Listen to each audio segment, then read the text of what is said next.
দেশকাল নিউজের আগমন উপলক্ষে তাদেরকে শুভেচ্ছা জানাচ্ছি, অভিনন্দন জানাচ্ছি।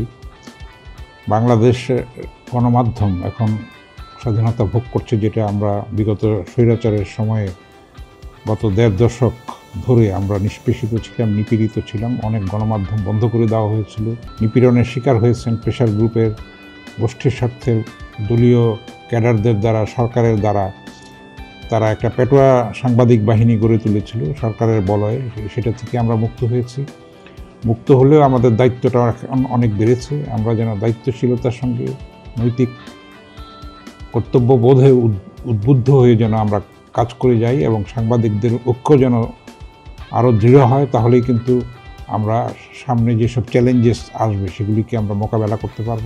দেশকাল নিউজ এই অভিযাত্রায় আমাদের একজন সঙ্গী হবে। তাদেরকে সহযাত্রী হিসেবে স্বাগত জানাচ্ছি, অভিনন্দন জানাচ্ছি, শুভেচ্ছা জানাচ্ছি।